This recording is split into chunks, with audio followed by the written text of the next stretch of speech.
Samantha, good to see you. How significant is this ruling by the European Court of Human Rights that Switzerland has not done enough on climate change?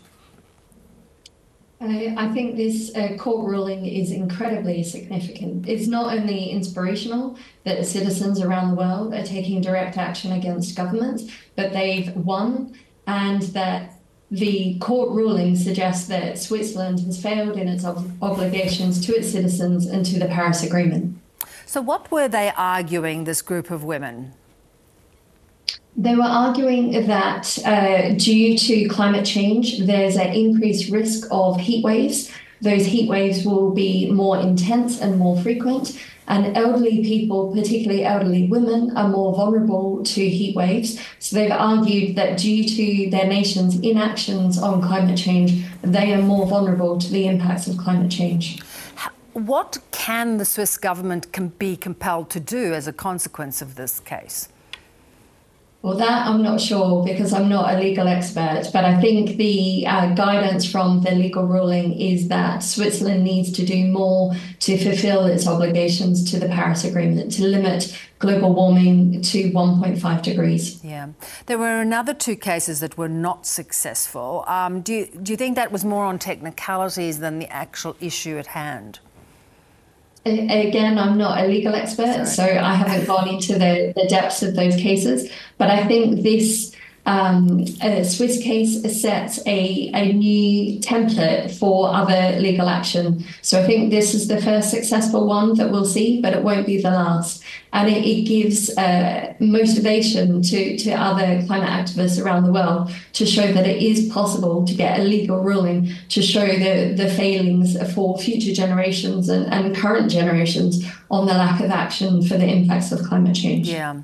So let's come to this news that March was the 10th month in a row breaking heat records. NASA's top climate advisor says we're moving into uncharted territory. Would you agree with that? Yes, very much so.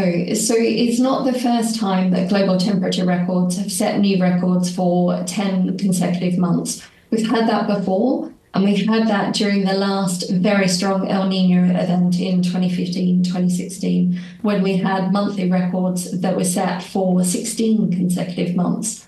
However, the difference is that the records now are much warmer than they were in 2015 and 2016, and our atmosphere has much more greenhouse gases in it than it did 9 years ago in 2015, 2016. So is it possible that once this El Nino breaks, things will cool down again and these record temperatures will settle? So the El Nino has already broken. It broke in December, January time. So we're now seeing the impacts in the equatorial Pacific, particularly on the coast of South America. So Peru and Ecuador, we're now seeing cooler water than average, whereas the rest of the equatorial Pacific, particularly in the middle and on the western side, close to Australia, is still much warmer than average sea surface temperatures. The expectations from the seasonal forecasts are that we will move into a neutral phase towards the middle of this year.